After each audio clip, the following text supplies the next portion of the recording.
Hello tout le monde, j'espère que vous allez bien. Ça me fait très plaisir de vous voir. Je m'appelle Kelly und willkommen auf meinem Kanal, den ich schaue de sens, wo mir votre parfum schwatzen.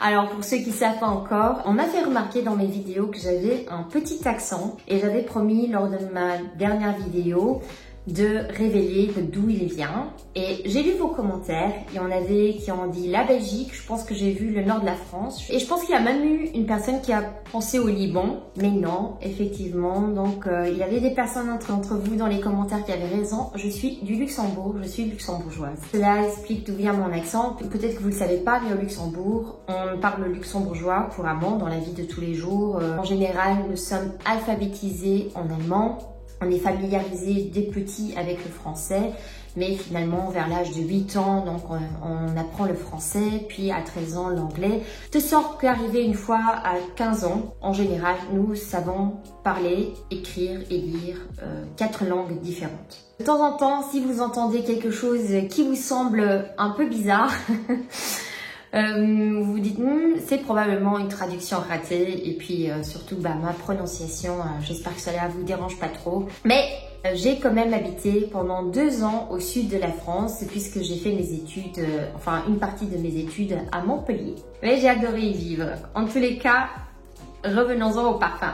Alors aujourd'hui, c'est une vidéo qui porte, donc comme celle que je fais à chaque début, même si on est déjà le 10 octobre puisque j'ai loupé la mise en ligne de la vidéo la semaine passée, où je fais un peu le topo des parfums que j'ai le plus porté le mois précédent. C'est une espèce un peu de journal intime consacré aux parfums. Pour moi, ça montre aussi que mes parfums, je les porte. Je ne fais pas que les acheter et les collectionner. Mais bon, assez chitchaté, on y va. Alors, un des parfums que j'ai le plus porté au mois de septembre, c'était le Chanel numéro 5, la version eau de parfum. C'est assez drôle puisque c'est ma version du Chanel numéro 5, ma préférée. Et c'est un parfum que j'ai détesté pendant très longtemps. C'est vrai que je n'aimais pas cet aspect très aldéhyde donc du Chanel numéro 5. En fait, je m'y suis tâtée avec la version eau et aujourd'hui, cette version, donc l'eau de parfum, est de loin ma favorite. Je pense que la plupart des gens aiment bien porter le Chanel numéro 5 au printemps ou en été parce qu'il y a un côté quand même très propre, n'est-ce pas, très froid avec ses aldéhydes, etc. C'est pas du tout mon cas dans le sens que moi j'adore porter ce genre de parfum, aldéhyde très propre, très clair. J'adore ces parfums lorsqu'il fait très froid. Il y a une magie lorsque vous portez un parfum qui a un peu cette sensation, pas vraiment de fraîcheur mais froide. Et qu'en même temps il fait froid dehors, il y a une... Donc peut-être que si vous n'êtes pas fan de Chanel numéro 5, faites comme moi, tâtez-vous plutôt version eau avant d'aller peut-être à la version donc eau de parfum qui peut-être être un peu plus difficile. Le Chanel numéro 5, c'est un parfum qui est floral, poudré, un peu boisé, fort en aldéhyde, l'ouverture est savonneuse, mais finalement après un temps, donc ce côté s'atténue et les fleurs arrivent et c'est là que voilà. C'est un très beau parfum, je trouve qu'il n'y a rien de plus beau que le sillage du Chanel numéro 5. Et surtout, il y a cette espèce de côté très froid un peu dans ce parfum. Pas frais, oui, il est aussi frais, mais vous voyez un peu froid, qui met une certaine distance. C'est pas un parfum qui invite, c'est pas un parfum qui est très cocooning, etc. Voilà, j'adore cela. J'adore celui-là. Et je l'ai porté donc 4 fois. Alors maintenant, l'autre parfum que j'ai également beaucoup porté, c'est le Oud Jaune Intense de Fragrance du Bois. Puisque au début du mois de septembre, j'étais encore à Bali. Ce parfum-là que j'avais porté, surtout la journée. Pour ceux qui ne savent pas, c'est un parfum avec des notes fruitées, il y a de l'ananas, il y a des fleurs exotiques, il y a l'ylang-ylang, il y a du tiaré, jasmin, fleurs blanches, de la vanille, du muscofan. C'est sensuel, c'est absolument magnifique sous le soleil dans des températures chaudes. Une très bonne longévité, une projection plutôt modérée. Pour moi, un des plus beaux parfums qui existent pour partir en vacances avec un côté tropical mais en même temps chic. Parfois, la balance entre les deux peut être difficile. Ici, dans Oud Jaune Intense, c'est absolument parfait. Donc celui-là porté 3 fois à Bali. Ensuite, j'ai porté 2 fois Hormone Woman d'Hormone Jane. Je l'ai mentionné dans ma dernière vidéo, donc ce n'est pas vraiment une surprise. Du coup, je ne vais pas trop entrer maintenant dans les notes, etc. Puisque si ça vous intéresse, vous pouvez toujours aller voir ma dernière vidéo, celle que j'ai postée sur les parfums de niche pour l'automne. Hormone Woman, c'est vraiment c'est ce parfum magique, n'est-ce pas? Il est boisé, épicé, légèrement floral, vert. C'est pas un vert clair, c'est pas un vert lumineux, c'est un vert qui est profond, presque sombre. Il y a un côté mystérieux en fait dans ce parfum, mais c'est pas un parfum de nuit, ça reste quand même un parfum pour tous les jours, enfin plutôt quotidien, travail, etc. Mais absolument divin. C'est pas le parfum le plus facile, c'est un parfum à tester absolument avant de l'acheter. Voilà. J'ai également porté 2 fois Féminité du bois de Serge Lutens. Également mentionné lors de ma dernière vidéo. Je suis désolée, hein. Mais moi je reste fidèle, je vous vends pas.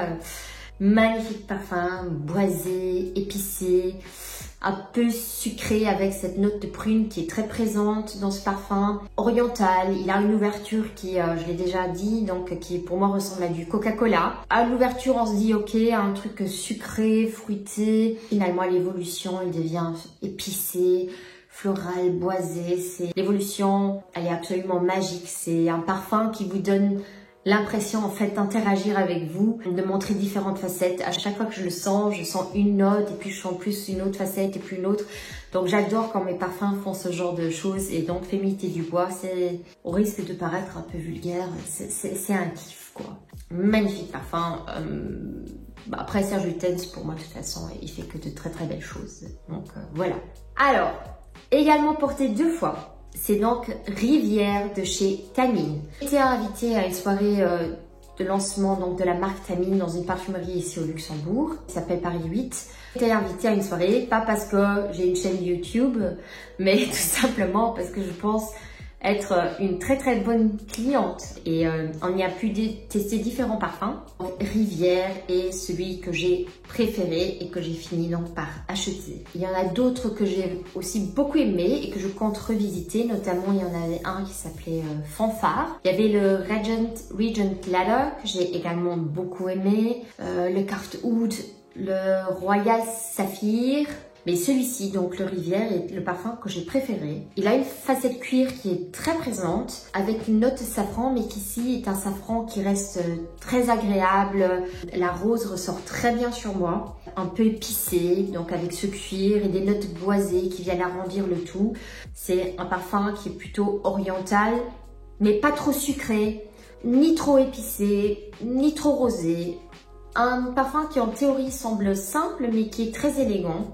À nouveau, parfait pour l'automne et l'hiver avec une ouverture fraîche mais qui finalement, voilà, il y a justement toutes ces autres facettes un peu qui prennent le dessus. Et aussi unisexe, je dirais. Ma sœur a testé le Bravi, qui est un espèce de miel, noix, un peu lactonique, enfin crémeux, gourmand. Et il lui allait super bien. Super bien, super bien, super bien. Elle m'a donné son échantillon, comme ça je pourrais le tester sur moi parce que vous savez que j'ai un peu peur des gourmands parce que ma peau sort énormément, mange énormément les notes sucrées et gourmandes, mais par contre elle les exude à 10 000 quoi. C'est sous stéroïdes, donc j'avoue que les gourmands ça me fait un peu peur. Les gourmands que j'ai en général, c'est pas les gourmands que la plupart considèrent comme des gourmands, n'est-ce pas, très vanille, biscuits, etc. Donc voilà, à tester, mais il était absolument magnifique sur elle, le Bravi, donc voilà. Ensuite, porté une fois, j'ai porté Bouquet encore de chez l'Orchestre Parfum et je l'ai porté à un mariage auquel j'étais invitée. Alors la mariée avait choisi de porter le Pur Musc de Narciso Rodriguez et j'ai trouvé que c'était un excellent choix parce qu'en fait c'était le parfum qu'elle avait lorsque son mari l'a rencontrée. Donc je trouve que c'est hyper beau lorsqu'on choisit comme ça de créer des mémoires olfactives avec des parfums qui ont une signification et elle a très très bien fait et ça lui allait super bien. Mais le Bouquet encore était aussi divin. Le seul bémol que je mettrais à Bouquet encore, c'est effectivement que la longévité, et c'est pas maintenant ce qu'il y a de meilleur, mais peu importe parce que de toute façon, ce que j'adore, c'est vraiment les 2-3 premières heures de ce parfum lorsqu'on a encore un peu cette note de poivre qui se mélange à ce bouquet de fleurs blanches.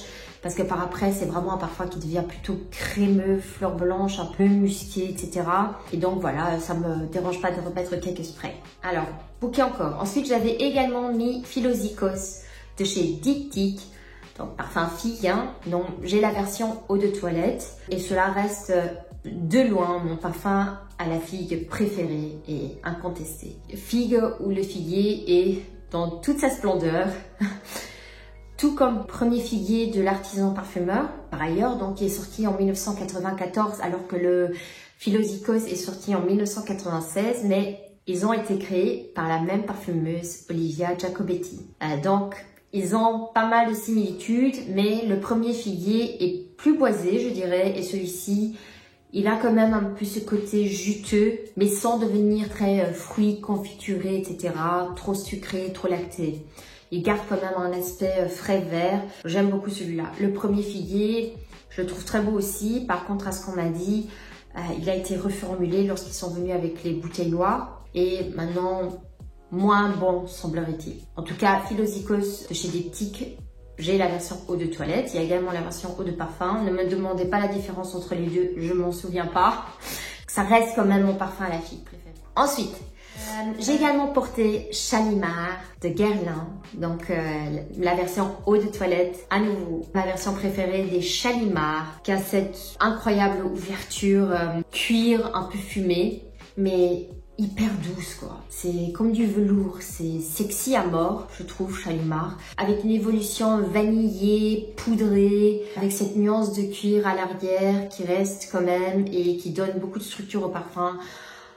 J'adore le Shalimar eau de toilette. Et j'ai pu sentir également parfumerie et j'ai testé sur peau celui avec le jasmin. Donc c'est la toute dernière sortie, je pense. Alors c'était bien, mais voilà, je pense que ça m'a pas laissé une si grande impression que ça. Je dois retester. Il faut que je redonne une chance. Les Shalimar, c'est des parfums qu'il faut les apprivoiser parfois.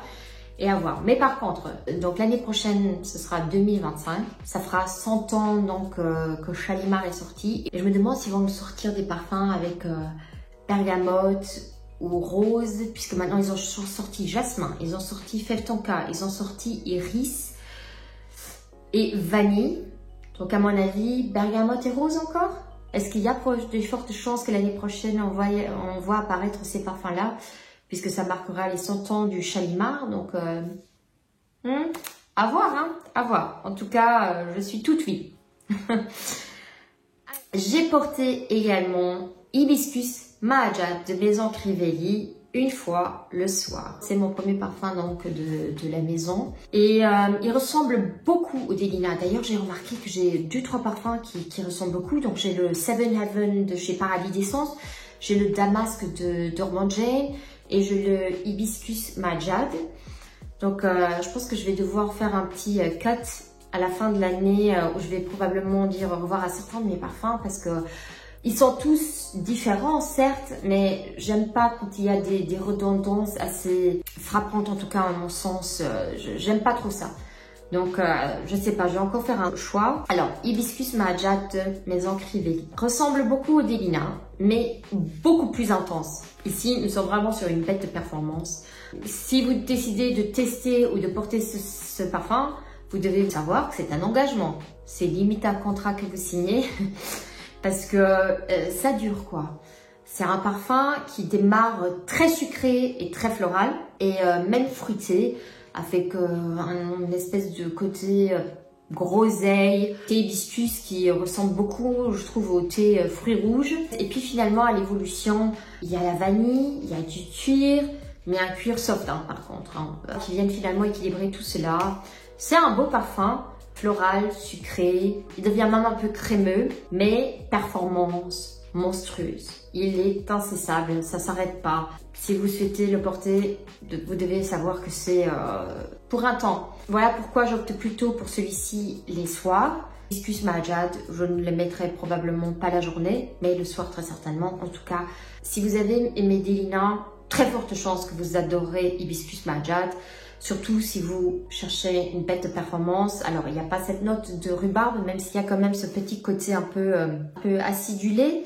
Donc, dans le Delina, c'est la rhubarbe. Ici, je pense que c'est le thé hibiscus, enfin, un mélange fruits rouges. Mais le hibiscus Majad est aussi plus unisexe que le Delina. Donc, même si vous êtes un homme, vous pouvez porter hibiscus Majad. Par ailleurs, en parlant de parfum du soir, j'ai porté à 2 reprises mon parfum, je pense probablement un de mes préférés de toute ma collection. Alors, je devrais une fois faire une vidéo avec les parfums, mes favoris à vie. En tout cas, celui-ci, donc, c'est un de mes préférés de toute ma collection. Il s'agit de Portrait of a Lady de Frédéric Malle. Pour moi, c'est un des parfums les plus beaux qui existent sur Terre. Que ce soit sur un homme ou sur une femme, je le trouve divin, divin, divin, divin. Alors, je pourrais encore le dire 50 fois. Incroyablement chic, incroyablement sexy aussi.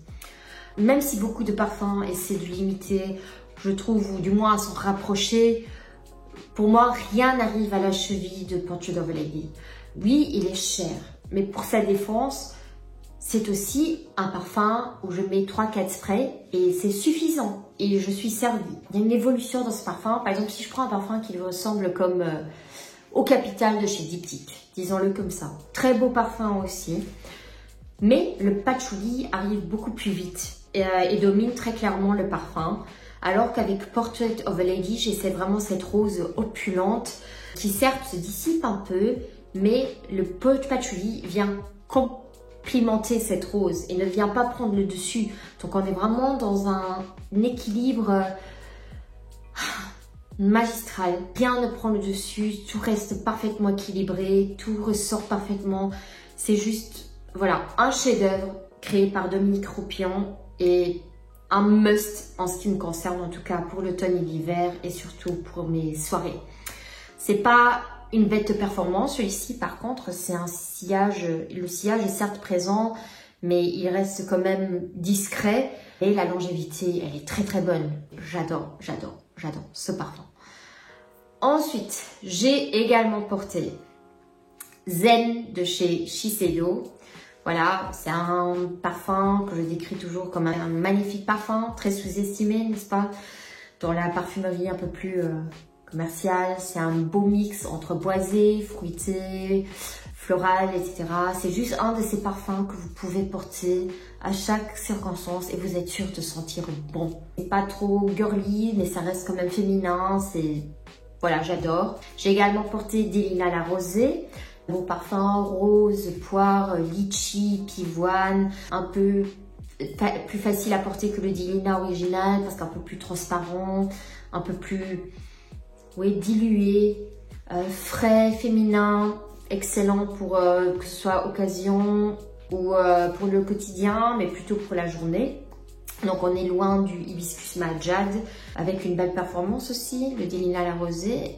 J'ai également porté le Goddess Burberry, que j'ai mentionné également déjà dans une vidéo. Je vous mettrai évidemment les liens si jamais ça vous intéresse. C'est un parfum vanille, gingembre, lavande. Le gingembre, il est très présent, donc forcément je suis fan. Ensuite, Jardin de Misfa du Nuit Nomade, que j'ai également aussi déjà mentionné, que j'ai porté une fois. Donc ça, c'est surtout des parfums que j'ai portés pour aller au travail en fait. Donc c'est un parfum un peu épicé, il y a de la cardamome, il y a de la noix de muscade, il y a de la date, il y a de la rose, il y a de l'amande, il y a du safran. Donc c'est épicé, c'est sucré, c'est un peu floral, c'est oriental. Quelqu'un avait écrit dans les commentaires que Jardin de Misfa était plutôt féminin. Oui, c'est vrai, il est plutôt féminin, je suis d'accord avec ça. Par rapport au Atlas Garden, par exemple, de Yves Saint Laurent, qui apparemment est un peu plus difficile à trouver, ou je ne sais plus ce que la fille en question, Aude Rose, que je vous conseille d'ailleurs d'aller découvrir sa chaîne, avait écrit en commentaire, mais je pense que il a peut-être été discontinué ou pas, je suis pas sûre. Mais en tout cas, voilà, si vous le trouvez, en tout cas, testez-le. Parce que surtout si vous êtes fan de Fève Tonka, date, etc. Parce que franchement, il est très très beau. Alors, j'ai également mis ma combi, donc layering cristal noir avec le santal blanc de Van Cleef & Arpels. C'est un peu presque une cousine de gris charnel, je dirais, qui devient comme ça, le mélange devient un peu une cousine éloignée de gris charnel. Donc santal blanc, un peu crémeux, blanc, bois de santal, il y a des petites notes de filles, etc. Avec le côté très épicé et floral du cristal noir, c'est absolument divin. J'ai également porté Santal Dancha d'Armani Privé. On est à nouveau sur quelque chose d'un peu plus boisé, épicé, un peu frais quand même. Donc il y a à nouveau de la cardamome, il y a ce qu'il y a encore de la feuille de violette, donc il a une petite facette verte, une mousse, des notes résineuses, etc. Voilà, j'aime beaucoup ce parfum également. Et j'ai également porté Bois d'ébène de matière première. Donc j'ai 3 parfums de matière première. J'ai porté celui-ci parce que cela faisait déjà un peu plus d'1 an que j'y avais pu toucher. C'est un parfum boisé, épicé, légèrement fumé, presque comme s'il y avait de l'encens en fait dans le parfum. Mais il y a également des notes dans ce parfum qui me rappellent un peu ces parfums très chargés en, vous savez, en broxant, akigalaoud, cétalox, etc. J'en passe. Il y a ces notes un peu diffuses, en tout cas auxquelles j'ai l'impression que je suis très sensible. Et c'est vrai que dans quasi tous les parfums de matière première et de Quentin Biche par ailleurs, bon ici ça n'a pas été fait par Quentin Biche, mais... Voilà ici, donc Aurélien Guichard qui a créé donc les parfums de matière première et c'est sa maison. Il y a vraiment cette approche assumée de peut-être surdoser ces notes et je les sens énormément dans ces parfums. Et j'ai remarqué que mon nez est en train de changer. Donc lorsque j'ai acheté Bois d'ébène, ça fait déjà peut-être 2 ans. Je l'aimais beaucoup, beaucoup, beaucoup. Maintenant, j'ai un peu été prise de court. Il n'a pas tourné, je vous le garantis, il n'a pas tourné. Mais c'est juste que je suis devenue plus... Ouais, j'y suis devenue plus sensible. Comme j'ai dit, donc j'ai constaté que dans les parfums de matière première, il y a vraiment un peu cette qualité dans tous ces parfums. Que ce soit le Radical Rose, que ce soit le French Flower, que ce soit le Vanilla Powder, que ce soit le Santal Austral, etc. Le seul où je pense qu'il n'y a pas ça, c'est le Neroli Orangé. Mais ils ont tous cette structure similaire ou des notes qui reviennent assez souvent. Je sais pas, il y a cette touche très sucrée, poudrée, vanilline ou coumarine, qui est présente dans beaucoup de ces parfums. Il y a également une autre note très, très diffuse en fait. Donc je pense qu'en toute honnêteté, ça va beaucoup dépendre de mon humeur si je vais pouvoir et vouloir porter ce parfum un jour ou l'autre. Ce jour-là où je l'ai porté, je me suis dit, ok, il est beau, hein, il est bon, mais je suis en train de devenir très sensible à une note que je sens dans beaucoup de parfums. En broxant peut-être, aucune idée. Et je trouve quand même qu'il est très intéressant. Plutôt masculin. Voilà. En tout cas, c'était mon expérience. Si vous n'êtes pas du tout sensible à ce genre de choses, alors allez-y, foncez pour l'amour de Dieu, parce que je trouve quand même que les parfums, ils ont une belle qualité. Voilà, donc c'était Bois d'ébène, donc de matière première, que j'ai également porté une fois, en plus au travail. Et je dois dire qu'il a quand même une sacrée projection, enfin pas une bête, hein, mais il projette quand même pas mal, il tient très bien. Et surtout, ne mettez pas Bois d'ébène sur vos vêtements. Parce que j'avais porté une robe et elle sent encore le Bois d'ébène. Ensuite, j'ai également porté Gris Charnel. Donc, c'est un magnifique parfum, un peu tonique, crémeux, épicé, cardamome, figue, très féminin, vraiment extrêmement cocooning, un peu chic. C'est un très beau parfum donc de BDK. Je l'ai mentionné dans ma dernière vidéo, donc évidemment, si ça vous intéresse, je vous invite à aller découvrir donc les vidéos passées. En tout cas, voilà. Ça c'était donc les parfums que j'ai portés qui font déjà partie donc de ma collection. Ensuite les parfums testés. Alors, donc j'ai testé la dernière sortie d'Hermès. Il s'agit donc de Barigna. Donc c'est un parfum de Christine Nagel ou Nagel. Nagel ou Nagel? Je sais pas. En tout cas voilà, c'est probablement le dernier parfum qu'elle fera pour Hermès avant de passer la relève. En fait ici donc le Barigna c'est l'interprétation d'Hermès d'un parfum Chypre. Je dois dire que la première fois que j'ai senti en parfumerie, j'étais un peu... j'ai pas senti sur peau ni rien, j'avais fait comme ça après de la bouteille, hein, comme je le fais dans mes vidéos. Et je me suis dit, oh non, parce que ça sentait vraiment très fort le fruit. Donc j'étais très déçue parce que là on a eu quoi? On a eu des Hugo Boss, on a eu l'Absolu là de chez Chloé, la dernière sortie qui... J'espère que vous n'allez pas m'en vouloir dans les commentaires, mais je me suis dit, quel est l'intérêt quoi? C'est... Bref. Et je me suis dit, oh non, encore un comme ça. Et finalement, donc, j'ai quand même reçu un échantillon à la parfumerie et donc je l'ai testé à la maison. Effectivement, il y a une ouverture très fruitée. Donc, ils disent que c'est une baie miraculeuse. Pour ceux qui ne savent pas, la baie miraculeuse, apparemment, si vous la mangez, tout ce que vous mangez par la suite aura un goût sucré. Mais apparemment, aucune odeur, donc je sais pas. En tout cas, pour moi, ça avait un côté très... il y avait un côté un peu fruit rouge. Et je me suis dit, aïe aïe aïe. Mais finalement, je le trouve plutôt très beau. Parce que c'est un parfum qui finalement, une fois le côté fruité va s'atténuer, n'est-ce pas? Le patchouli, il y a une évolution patchouli, mais donc c'est un patchouli très clean, vraiment très propre, très transparent, léger, qui arrive avec un petit côté boisé et floral. Et franchement, je dois dire que je l'aime bien. Il a été, enfin, je vois qu'il y a pas mal de revues négatives au sujet du Barigna et je comprends dans le sens que c'est, quand on entend Chypre, on s'attend à quelque chose et finalement on se dit que c'est assez spécial, n'est-ce pas, comme création ici. Je le trouve plutôt beau. C'est un parfum lumineux, mais en même temps, parce qu'on se dit, ok, lumineux, ça fait très estival, printanier, etc. Mais il est parfait en fait pour la saison. Et franchement, ici cette note d'Akigala Wood, j'avoue qu'au début j'ai pas compris, mais je me suis dit mais oui, mais évidemment il y a le clin d'œil à Quentin Biche puisque c'est Quentin Biche qui va maintenant prendre la relève donc de Hermès. Et donc à mon avis ça c'était un petit clin d'œil à Quentin Biche, mais ici l'Akigala Wood, je peux vous le dire, il est extrêmement bien dosé. C'est pas comme le Valhalla par exemple. Le Valhalla c'est très fort en Akigala Wood, mais je tiens à préciser, c'est un beau parfum. Le Valhalla, donc le parfum de mardi, qui a également été fait par Quentin Biche. C'est un parfum, voilà, très très fort en Akigala Wood. J'ai l'impression de dire 10 fois la même chose, mais juste pour vous dire, un très beau parfum. Perso, je n'arrive pas à le porter, mais j'adore le sillage des autres personnes. Ici, Barigna, je l'ai trouvé vraiment très très beau.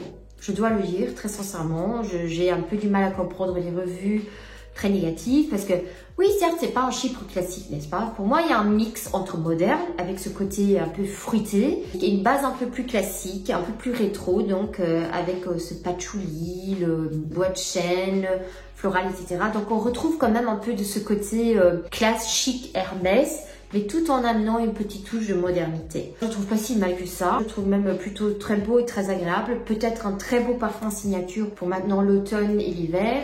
Est-ce que je m'achèterais une bouteille? En toute honnêteté, je sais pas. Mais si on me l'offre, je suis pas contre. Hein. Je suis contente. À tester encore. Là, je l'ai testé 2 fois et je dois dire, en toute honnêteté, j'ai bien aimé. Et j'ai du mal à comprendre toutes ces revues très négatives qu'il y a eu autour de ce parfum, parce que pour moi c'était, en tout cas en ce qui concerne les designers, une quand même des sorties, est-ce que j'ose dire originale? Est-ce que j'oserais le dire? Je sais pas, en tout cas je trouve que il est différent des autres sorties, à part le Chloé Nomade là, le Nuit d'Égypte. Mais sinon, j'ai l'impression d'avoir senti 150 fois la même chose. Je parle pas des lignes exclusives, je parle uniquement des mainstream, n'est-ce pas? Pour moi, voilà, Barigna ne mérite pas les critiques qu'on lui fait. Et aussi, il est marketé féminin et je trouve quand même qu'il est unisexe. Un homme peut très bien s'en sortir avec ce parfum. Donc, juste pour dire que moi, j'ai bien aimé. Alors, j'ai également testé Peregrina. Donc, je suis un peu partagée parce que c'est un parfum qui est très populaire dans la communauté des parfums. Mais en même temps, j'avais des attentes très très hautes. Je sais pas ce à quoi je m'attendais parce que je m'attendais à une autre lettre de Pushkar, etc. Je sais pas. Mais il est beau, n'est-ce pas? Donc ici, on est sur un parfum qui est classe. Peut très bien passer sur une jeune femme. Il y a une belle rose caramélisée, donc il est légèrement gourmand, avec ce côté sucré floral, avec des touches de poudré, surtout à l'évolution, il devient un peu plus poudré. Il y a une belle performance. C'est le genre de parfum qui peut quand même devenir trop sucré. Je lui trouve une légère similitude avec Oud Bouquet. Il y a vraiment une petite, dans le sens que voilà, c'est des parfums floraux, mais sucrés, voire presque gourmands. Oud Bouquet, je pense c'est une note pralinée. Ici, on est plutôt sur une note caramel. Donc voilà, mais ça va un peu dans le même registre. Donc si vous aimez bien Oud Bouquet, je pense que Peregrina pourrait beaucoup vous plaire. Je suis un peu, je sais pas, je suis un peu entre les deux. J'aime bien. Est-ce que je sens la nécessité de l'inclure dans ma collection? Pour l'instant, non. J'ai d'autres roses que je préfère. Ensuite, J'ai également testé 1969, donc par Histoire de Parfum, qui est, semblerait-il, le parfum signature d'Angelina Jolie. Et je dois dire qu'au début, j'étais très surprise, voire même confuse, lorsque j'ai senti, parce que je sais pas ce que j'imaginais sur Angelina Jolie. Peut-être quelque chose un peu plus rose et cuir, par exemple, de Frédéric Malle, ou African Leather de chez Memo. Je sais pas, je m'attendais à quelque chose un peu plus... Et non, apparemment, donc c'est 1969. Je me suis dit au début, oh là là, c'est quoi ça? Et finalement, c'est un parfum, et ça semble super bizarre, mais auquel on s'attache. Donc, ouais. Bizarrement, on s'y attache, plus on le porte, plus on l'aime. C'est un parfum qui change constamment. Au début, on se dit ça va pas le faire et finalement il devient super agréable à porter. L'odeur est particulière parce que ça ouvre vraiment sur quelque chose de très fruité. Finalement, ça devient épicé, chaud, sucré, avec beaucoup de roses, quelques notes gourmandes. Mais c'est le genre de parfum gourmand qui me correspond. Parce que c'est pas très flagrant, c'est pas trop... Rien n'est too much en fait. Il est juste très très beau et je vais probablement inclure celui-ci dans ma collection. Il me reste encore 4 à 5 ml avant de devoir me décider. Je le trouve très intéressant, très particulier. Surtout ne vous fixez pas à votre première impression. Comme j'ai dit, l'ouverture elle est space. Fruité, mais presque fruit sur le point de hyper mûr. Sur le point de pourrir, mais puis il y a cette espèce des épices qui vient avec ces notes cacao, je pense que c'est, au café.